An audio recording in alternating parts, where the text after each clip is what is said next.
తాకట్టులో ఉన్న బంగారాన్ని విడిపించి ఆ రోజు ఆన్లైన్ రేటుకే మేము కొంటాం. Sharma gold company. నమస్కారం, వెల్కమ్ టు సుమన్ టీవీ. నేను గీతాంజలి. 2025వ సంవత్సరం వచ్చేసింది. మరి ద్వాదశ రాశుల్లో జన్మించిన వారి జాతక ఫలితాలు ఏ విధంగా ఉండబోతున్నాయి? మెరుగైన ఫలితాల కొరకు ఎటువంటి పరిహారాలు వారు చేసుకోవాలి? మంచిగా ఉన్న రాశులు ఏవి, అంటే మంచి ఫలితాలను ఇచ్చేటువంటి రాశులు ఏ ఉన్నాయి, అలాగే చెడు ఫలితాలు ఏ రాశులు వారు అందుకోబోతున్నారు, ఈ వివరాలన్నీ ఇవాళ వీడియోలో నేను మీకు వివరిస్తాను. వివరించేందుకు ప్రస్తుతం మనతో పాటు ఉన్నారు ప్రముఖ జ్యోతిషులు బ్రహ్మశ్రీ నందిబట్ల శ్రీహర శర్మ గురువు గారు. వారితో మాట్లాడదాం. గురుగారు నమస్కారం అండి. వాగర్థ వివ సంపృక్తౌ వాగర్థ ప్రతిపత్తయే జగతః పితరౌ వందే పార్వతీ పరమేశ్వరౌ. సదాశివ సమారంభాం శంకరాచార్య మధ్యమాం అస్మదాచార్య పర్యంతం వందే గురు పరంపరాం. ఆదిత్యాయ చ సోమాయ మంగళాయ బుధాయ చ గురు శుక్ర శనిభ్యశ్చ రాహవే కేతవే నమః. శృంగేరి జగద్గురు పీఠాధిపతులకి, కంచి పీఠాధిపతులకి నమస్కారములు తెలియజేసుకుంటూ కార్యక్రమాన్ని ప్రారంభిద్దాం. వీక్షించేటువంటి సుమన్ టీవీ ప్రేక్షకులకి గమనిక, ఇప్పుడు మనం చెప్పుకోబోయేటువంటి రాశి ఫలాలు ఏవైతే ఉన్నాయో అవన్నీ కూడా ఆంగ్ల నూతన సంవత్సర గమనాన్ని దృష్టిలో పెట్టుకుని జనవరి 1వ తారీఖు నుంచి డిసెంబర్ 31వ తారీఖు వరకు మాత్రమే ఉన్నటువంటి గ్రహాల స్థితిగతులను బట్టి వివిధ రాశుల వారికి ఏ విధంగా ఉండబోతుందో తెలుసుకుందాం. మనకు సాంప్రదాయానుసారంగా వచ్చేటువంటి ఉగాది నుంచి ప్రారంభమయ్యే రాశి ఫలితాలని, అనగా వచ్చే విశ్వావసునామ సంవత్సరానికి సంబంధించి ఉగాది ప్రారంభమయ్యడానికి అంటే ముందుగా మళ్ళీ ఆ యొక్క ఉగాది సందర్భంగా మళ్ళీ వివిధ రాశుల వారికి సంబంధించి రాశుల ఫలితాలు ఇవ్వడానికి ప్రయత్నం చేస్తాను. కాబట్టి ఇటువంటి దాంట్లో ప్రపంచమంతా అంగీకరిస్తున్నటువంటిది 2025 నూతన సంవత్సరం. అదేవిధంగా మనము కూడా ఆంగ్ల నూతన సంవత్సరం అనేటువంటి భావనతో ఈ యొక్క కార్యక్రమం చేస్తున్నాం. అదే ఉగాది నాడైతే మార్చి 29వ తారీఖు నుంచి మళ్ళీ 2026-28 వరకు ఉండేటువంటి గమనం వరకు ఉండేది చెప్పేటువంటిది. అవి మనం మరియు వీడియోలో తెలియజేసుకుందాం.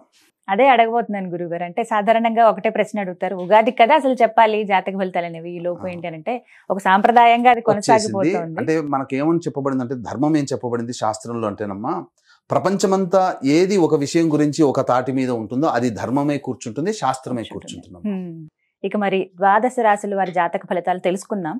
ముందుగా గ్రహస్థితులు ఏ విధంగా ఉన్నాయో తెలియచేస్తారా? జనవరి 1, 2025 నుంచి. ఇక గ్రహస్థితిలో గనక గమనించుకున్నట్లయితే ముఖ్యంగా గురువు 9th మే వరకు కూడాను ఈ వృషభ రాశిలో సంచారం చేస్తున్నాడు. 9th మే నుంచి మిథున రాశిలోకి సంచారం, 9th మే నుంచి సెప్టెంబర్ 27వ తారీఖు వరకు. ఇక సెప్టెంబర్ 28 నుంచి నవంబర్ 11వ తారీఖు వరకు కర్కాటక రాశిలో. ఇక నవంబర్ 12వ తారీఖు నుంచి డిసెంబర్ 28 వరకు కర్కాటక రాశిలోనే వక్రీకరించే స్థితి పొంది ఉండడం. ఇక శని భగవాన్ల వారిని కనుక చూసుకున్నట్లయితే 15 ఏప్రిల్ వరకు కుంభరాశిలో సంచారం చేస్తున్నారు. 16 ఏప్రిల్ నుంచి అక్టోబర్ 9వ తారీఖు వరకు మీనరాశిలో సంచారం. ఈ మధ్య కాలంలో జూలై 8వ తారీఖు నుంచి వక్రీకరించి మీనరాశిలోనే సంచారం చేస్తున్నాడు. అలాగే అక్టోబర్ 10వ తారీఖు నుంచి కుంభరాశిలో సంచారం చేస్తూ వక్రీకరించి కుంభరాశిలో, నవంబర్ 26వ తారీఖు నుంచి వక్రత్యాగము శని భగవాన్ల వారు చేస్తున్నారు. ఇక రాహుకేతులు కనుక చూసుకున్నట్లయితే 15 మే వరకు కేతువు కన్యలో మరియు రాహువు మీనరాశిలోకి, అలాగే 16 మే నుంచి సింహరాశిలో కేతువు, అలాగే కుంభరాశిలో 16 మే నుంచి రాహుగ్రహ సంచారం జరుగుతుంది. ఇక్కడ గమనించుకున్నట్లయితే ఇక్కడ వీక్షించేటువంటి ప్రేక్షకులకు అందరికీ తెలియజేయాల్సినటువంటి అంశం ఏంటంటే, ముఖ్యంగా అందరూ ఈ ద్వాదశ రాశుల గురించి రాగానే అందరూ ఆలోచించేటువంటిది ముఖ్యంగా శని దోషం. ఏలినాడు శని, అష్టమ శని, అర్ధాష్టమ శని, కంటక శని, యోగ శని, ఈ శని దోషాలు. అయితే ఇక్కడ 15 ఏప్రిల్ వరకు శని కుంభరాశిలో సంచారం చేస్తూ 16 ఏప్రిల్ నుంచి మీనరాశిలోకి సంచారం చేస్తున్నా, ఈ యొక్క జూలై 8 నుంచి మీనరాశిలోనే సంచారం చేస్తూ వక్రీకరించినటువంటి కారణం చేత మళ్ళీ ఈ కుంభరాశి ఫలితాన్ని ఇస్తాడు. అక్టోబర్ 10న కుంభరాశిలోనే వక్రీకరించి ఉన్నటువంటి స్థితిగతుల చేత ఏమవుతుంది, మళ్ళీ మకర రాశి ఫలితాన్ని శని భగవానులు ఇస్తారు. కాబట్టి అర్థం చేసుకోవాల్సినటువంటి అంశం ఏంటంటే, ఎవరికి కూడాను ఈ సంవత్సరం శని భగవానుడు యోగదాయకంగా పూర్తిగా లేడు. 12 రాశుల వారికి అష్టమ శని, అర్ధాష్టమ శని, కంటక శని, యోగ శని, దాంపత్య శని, ఈ రాశుల ఈ యొక్క శని దోషాలు ఏదో ఒక సందర్భంలో కొన్ని నెలల పాటు అందరూ రాశుల వారు అనుభవించాల్సిందే తప్ప ఇక్కడ ప్రత్యామ్నాయము లేదు. కాబట్టి ఇక కుంభరాశి వారికి ఏలినాటి శని వెళ్ళిపోతుందని సంతోషం కానీ, ఈ యొక్క సంబంధించి మకర రాశి వారికి ఏలినాటి శని వెళ్ళిపోతుందని సంతోషం కానీ, లేకపోతే కర్కాటక రాశి వారికి అష్టమ శని దోషం పోతుందని కానీ భావించాల్సిన అవసరం లేదు. వృశ్చిక రాశి వారికి అర్ధాష్టమ శని దోషం పోతుందని కూడా భావించాల్సిన అవసరం లేదు. ఎందుకంటే శని మళ్ళీ రుజుమార్గంలో వెళ్ళి మళ్ళీ వక్ర మార్గం చేత వక్రగతిన సంచారం చేస్తున్న కారణం చేత 12 రాశులు శని ప్రభావానికి గురవుతాయి. కాబట్టి ఈ సంవత్సరం అన్ని రాశుల వారు శని దోష పరిహారములు ఖచ్చితంగా చేసుకోవలసినదే, అందులో సందేహం లేదు. గ్రహస్థితులు అయితే ఈ విధంగా ఉన్నాయి. గురుగారు, ద్వాదశ రాశుల జాతక ఫలితాల్లో భాగంగా ఇక రాశి ఫలితాలు ఎలా ఉన్నాయో తెలుసుకుందాం. ముందుగా మేషరాశి. మేషరాశి వారి గనక ఈ యొక్క 2025 సంవత్సరంలో జనవరి 1 నుంచి డిసెంబర్ 31 తారీఖు వరకు గ్రహ స్థితిగతులను బట్టి ఏ విధంగా ఉండబోతుందో తెలుసుకుందాం. ముందుగా ఈ నవగ్రహాల్లో గురువు, శని, రాహు, కేతులు అత్యంత ప్రధానమైనటువంటి ఫలితాలను ఇచ్చేటువంటి గ్రహాలు. ఇక రవి గనక చూసుకున్నట్లయితే ప్రధానంగా ఉద్యోగ సంబంధమైనటువంటి విషయాల్లో ఏ విధంగా ఉంటుందనేటువంటి విషయాల గురించి మనకు తెలియచేయడం జరుగుతుంది. ఇక గమనించుకున్నట్లయితే 9 మే వరకు కూడాను గురువు ఈ యొక్క వృషభ రాశిలో సంచారం చేస్తున్నటువంటి కారణం చేత మార్చి వరకు కూడాను గురువు వక్రీకరించే స్థితి పొంది ఉండడం, ఈ కారణం చేత జన్మగురు ప్రభావాల్ని గురువు కూడా అందిస్తూ ఉంటాడు. ఎప్పటి వరకు? ఈ సంబంధించినటువంటి మార్చి వరకు. మార్చి తర్వాత ఏప్రిల్ అండ్ మే 9 వరకు కూడాను ద్వితీయ గురు ప్రభావము. కాబట్టి జనవరి 1 నుంచి మార్చి వరకు కూడాను ప్రధానంగా అనుకున్నటువంటి పనులలో కొన్ని ఆటంకాలు అనేటువంటివి గురువు గారు ఇస్తున్నారు. కాబట్టి గురు అనుగ్రహాన్ని పొందే ప్రయత్నం మార్చి వరకు కనుక చేసినట్లయితే సంబంధించినటువంటి పనులన్నీ కూడాను యోగవంతదాయకంగా ఉంటాయి. ఇక మార్చి నుంచి మే 9వ తారీఖు వరకు కూడాను వృషభ రాశిలో సంచారం చేస్తున్నటువంటి కారణం చేత రావాల్సినటువంటి రాని బాకీలు అన్నీ కూడాను వసూలు అవుతాయి. ధనపరంగా అన్ని వృత్తుల్లో ఉన్నటువంటి వారికి ధనాదాయం చాలా చక్కగా ఉంటుందని చెప్పవచ్చు. ఇక 9 మే నుంచి సెప్టెంబర్ 27 వరకు మిథున రాశిలో సంచారం చేస్తున్నటువంటి కారణం చేత కొంత సోదర సోదరిమణులు మరియు తెలిసినటువంటి వారి మధ్య కొంత విభేదాలు వచ్చేటువంటి అవకాశాలు ఉన్నాయి. కాబట్టి జాగ్రత్తలు పాటించండి. అయితే సంఘంలో పేరు ప్రతిష్టలు పొందినటువంటి వ్యక్తుల యొక్క పరిచయ ప్రభావాలు మే 9 నుంచి సెప్టెంబర్ 27 మధ్య కాలంలో ఏర్పడతాయి. అయితే సెప్టెంబర్ 28 నుంచి నవంబర్ 11 మధ్య కాలంలో కర్కాటకంలో స్థితి పొంది ఉన్నటువంటి కారణం చేత కొన్ని ప్రయత్నాలలో ఆటంకాలు అనేటువంటివి కలుగుతాయి. కాబట్టి గురుగ్రహ ప్రభావం వలన సామాన్యమైనటువంటి ఇబ్బందులే తప్ప చెప్పుకోదగినటువంటి ఇబ్బందులు ఈ యొక్క సెప్టెంబర్ 28 నుంచి నవంబర్ 11 తారీఖు మధ్య ఉన్నటువంటి కాలంలో కలగదు.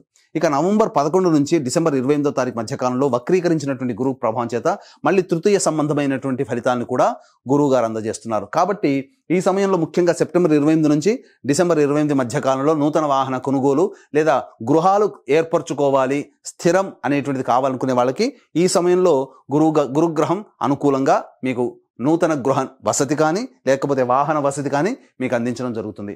ఇక ప్రధానంగా చూసుకున్నట్లయితే మేషరాశి వారికి లాభస్థానంలో శని సంచారం 15 ఏప్రిల్ వరకు ఉంటుంది. కాబట్టి జనవరి 1 నుంచి 15 ఏప్రిల్ వరకు కూడా శని యోగ స్థానంలో స్థితి పొంది ఉన్నాడు. కాబట్టి అద్భుతమైనటువంటి ప్రతి ప్రయత్నంలో కూడా అద్భుతమైనటువంటి ఫలితాలు ఈ యొక్క శని ప్రభావం వల్ల మేషరాశి వారు పొందుతారని చెప్పవచ్చు. అయితే ఇక 16 ఏప్రిల్ నుంచి శని కుంభరాశిలోకి సంచారం చేస్తున్నటువంటి కారణం చేత 16 ఏప్రిల్ నుంచి ఏలిన నాటి శని ప్రభావానికి మేషరాశి వారు గురవుతారని చెప్పవచ్చు. అయితే చింతించాల్సిన పని లేదండి. మేషరాశి వారికి ఏలినాటి శని ప్రభావం ఎంతవరకు ఉంటుంది? 16 ఏప్రిల్ నుంచి అక్టోబర్ 9 వరకు మీనరాశిలో ఉంటారు. కానీ ఇదే మీనరాశిలో జూలై 8 నుంచి వక్రీకరించినటువంటి కారణం చేత మళ్ళీ లాభస్థాన ఫలితాన్ని కూడా శని భగవాన్లు అందిస్తారు. కాబట్టి ఏప్రిల్ 16 నుంచి జూలై 8 మధ్యకాలం మాత్రమే ఏలిన నాటి శని ప్రభావానికి గురవుతారు. అనగా ఏప్రిల్ 16 అంటే మే, జూన్ దాదాపుగా 2 నెలలు మాత్రమే అని చెప్పవచ్చు. 2 నెలలు దాదాపుగా 60-70 రోజులు, 70 రోజుల వరకు వేసుకోవచ్చు ఉజ్జాయింపుగా. అంతవరకు ఏలినాటి శని ప్రభావం జూలై 8వ తారీఖు నుంచి అక్టోబర్ 9వ తారీఖు వరకు కూడాను కుంభరాశిలో సంచారం చేస్తుంటారు. ఎప్పటి నుంచి? మీనరాశిలోనే వక్రీకరించే స్థితి పొంది ఉండడం. అక్టోబర్ 10 నుంచి కుంభరాశిలోకి మారి అప్పుడు మళ్ళీ వక్రగతిన ఫలితం ఏమవుతుంది? శని భగవానుల వారు వక్రగతిన ఫలితం ఉన్నప్పుడు లాభస్థాన ఫలితాలని, దశమస్థాన ఫలితాన్ని ఇస్తాడు. కాబట్టి ఈ ప్రభావం వలన అక్టోబర్ 10 వరకు ఈ సంబంధించినటువంటి కుంభంలో వక్రీకరించి ఉండి నవంబర్ 26వ తారీఖు వరకు కూడాను కుంభరాశిలోనే వక్రీకరించినటువంటి గ్రహ ఫలితం ఏమవుతుంది? ఉద్యోగ మార్పులు చేసుకోవాలనే ఆలోచన ఉన్నటువంటి వాళ్ళకి ఈ యొక్క అక్టోబర్ 10 నుంచి నవంబర్ 26 వరకు ఉన్నటువంటి కాలం యోగ కాలము. అన్ని విధాలుగా సహాయ సహకారాలు, ముఖ్యంగా తీర్థక్షేత్ర సందర్శనం, పుణ్య నదీ స్నాన ప్రభావం ఈ అక్టోబర్ 10 నుంచి నవంబర్ 26 మధ్య కాలంలో జరుగుతుంది. అలాగే గురుగారు, మేషరాశిలో జన్మించిన వాళ్ళు వివిధ రంగాల్లో స్థిరపడి ఉంటారు. వివిధ రంగాల వారికి ఈ 2025వ సంవత్సరం ఎలాంటి ఫలితాలు ఇవ్వబోతోంది? ఏ తర్వాత చూసుకున్నట్లయితే ప్రధానంగా ఉద్యోగం చేస్తున్నటువంటి కేంద్ర రాష్ట్ర ప్రభుత్వ ఉద్యోగస్తులకి ప్రమోషన్స్తో కూడుకున్నటువంటి బదిలీలు ఉంటాయి. అలాగే నిరుద్యోగస్తులకి ఉద్యోగము లభిస్తుంది. ప్రైవేట్ ఉద్యోగస్తులైతే ఉద్యోగ భద్రత పెరుగుతుంది. ముఖ్యంగా సాఫ్ట్వేర్ రంగంలో ఉన్నటువంటి వారికి ఊహించని విధంగా వారికి హైక్ అనేటువంటిది జరగడం, అలాగే విదేశీయానానికి వెళ్ళాలనే కోరిక వారు ఈ సంవత్సరంలో నెరవేర్చుకోవడం అనేది తథ్యంగా కనిపిస్తుంది. అయితే ఉద్యోగ మార్పుని పొందాలి అనుకునేటువంటి వాళ్ళు ఎప్పుడు ఏ సమయంలో ప్రయత్నం చేయాలి అని అనుకున్నప్పుడు జనవరి 11వ తారీఖు నుంచి మార్చి 13వ తారీఖు వరకు ఉన్నటువంటి కాలము అద్భుతమైన కాలము. ఖచ్చితంగా నిరుద్యోగస్తులు జనవరి 11 నుంచి మార్చి 13 మధ్య కాలంలో మీకు స్థిర ఉద్యోగం అనేటువంటిది లభించబోతుంది. ఇక ఉద్యోగం చేస్తున్న వాళ్ళకైతే ప్రమోషన్స్తో కూడుకున్నటువంటి బదిలీలు అనగా ఇంక్రిమెంట్స్ కావచ్చు, ప్రమోషన్స్ కావచ్చు, లేదా వేరే ప్రాంతానికి బదిలీలు ఈ యొక్క జనవరి 11 నుంచి మార్చి 13వ తారీఖు వరకు కూడాను ఉండబోతుంది. మళ్ళీ ఇక మారినటువంటి ఉద్యోగంలో ప్రయత్నంలో కానీ లేకపోతే చేస్తున్నటువంటి ఉద్యోగంలో మళ్ళీ ఎప్పుడైనా కానీ మార్పు కనబడుతుందా, నిరుద్యోగస్తులు మళ్ళీ ఏదైనా కొత్తగా ఉద్యోగం మళ్ళీ చేస్తున్నటువంటి ఉద్యోగం నుంచి ఎప్పుడు మళ్ళీ మార్చుకోవాలి అనుకున్నప్పుడు అనుకూలమైనటువంటి సమయం జూన్ 14 నుంచి జూలై 14 మధ్య కాలంలో అనుకూలమైనటువంటి సమయంగా చెప్పబడి ఉంటుంది. మళ్ళీ ఇదే రకమైనటువంటి ఉద్యోగ భద్రత, ఉద్యోగ మార్పుకి సంబంధించి చూసుకునేటువంటి సమయం మాత్రం సెప్టెంబర్ 16వ తారీఖు నుంచి అక్టోబర్ 15వ తారీఖు వరకు ఉన్నటువంటి కాలము అద్భుతమైన కాలంగా ఉద్యోగంలో ఉన్నటువంటి వాళ్ళకి, కేంద్ర రాష్ట్ర ప్రైవేటు ఉద్యోగంలో ఉన్నటువంటి వాళ్ళకి చెప్పబడి ఉంటుంది. అయితే ఇక్కడ ఏతావాత చెప్పుకొచ్చినది ఏమిటంటే ముఖ్యంగా ఈ మేషరాశి వారికి 2025వ సంవత్సరంలో అన్ని రంగాలలో ఉన్నటువంటి వారికి గురు గ్రహము, శని గ్రహము, అలాగే రాహుకేతులు కూడాను అనుకూలంగా ఉంటాడు. ముఖ్యంగా చూసుకున్నట్లయితే రాహు కేతువు 6వ స్థానంలో 15 మే వరకు యోగించేటువంటి స్థితిలో ఉండడం, అలాగే రాహువు కూడాను గమనించుకున్నట్లయితే 12వ స్థానంలో ఉన్నప్పటికీ కూడాను యోగకారకంగానే సామాన్యమైనటువంటి కష్టాలే ఉంటాయి, కానీ కేతు అద్భుతమైనటువంటి యోగాన్ని ఇవ్వబోతున్నాడు.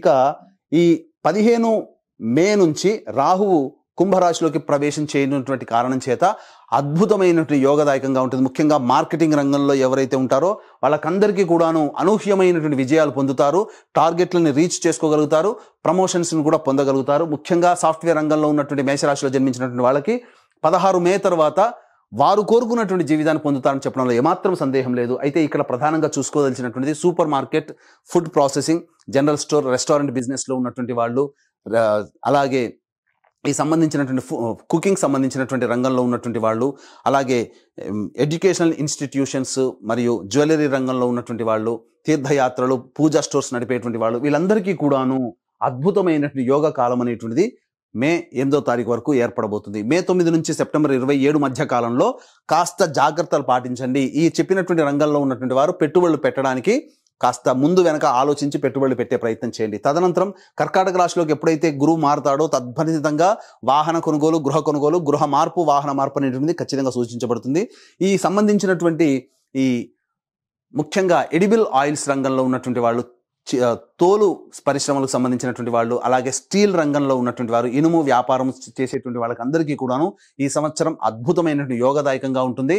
ప్రధానంగా గమనించుకున్నట్లయితే ఏసీ, రిఫ్రిజిరేటర్స్ సంబంధించినటువంటి వ్యవస్థలో అమ్మేటువంటి వాళ్ళకందరికీ కూడా యోగదాయకంగా ఉండేటువంటి పరిస్థితి కనబడుతుంది. ఇక గమనించుకున్నట్లయితే మేషరాశిలో జన్మించినటువంటి రాజకీయ ప్రముఖులు ఎవరైతే ఉంటారో వారు ఈ గురు శని గ్రహ ప్రభావం వలన ఖచ్చితంగా ప్రజాదరణ పొందినటువంటి పదవిలో కానీ లేకపోతే పెద్దవారి యొక్క అనుగ్రహంతో నామినేటెడ్ పోస్టులు పొందడం కానీ రాజకీయ రంగంలో ఉన్నటువంటి వాళ్ళకి లభించబోతుంది.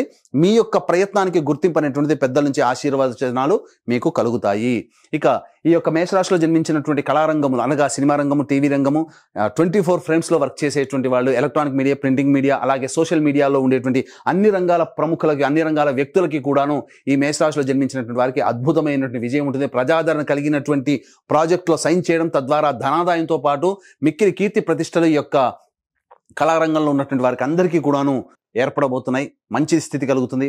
అలాగే ఈ యొక్క మేషరాశిలో జన్మించినటువంటి ప్రధానంగా రైతులు ఎవరైతే ఉంటారో వాళ్ళు చేసేటువంటి 2 పంటలు కూడాను అద్భుతంగా దిగుబడి వస్తుంది, మంచి జరుగుతుంది. అలాగే ఈ యొక్క సంబంధించినటువంటి ఈ లాయర్లు బిజినెస్లో ఉన్నటువంటి వాళ్ళు, అలాగే మున్సిపాలిటీ డిపార్ట్మెంట్లో ఉన్నటువంటి వాళ్ళు, ఎలక్ట్రానిక్ అండ్ ఎలక్ట్రికల్ రంగంలో ఉన్నటువంటి వాళ్ళు, ముఖ్యంగా ఈ సంబంధించిన కరెంటుకి సంబంధించినటువంటి వృత్తుల్లో ఉన్నటువంటి వాళ్ళకందరికీ కూడాను యోగదాయకమైనటువంటి పరిస్థితి అనేటువంటిది ఉంటుంది.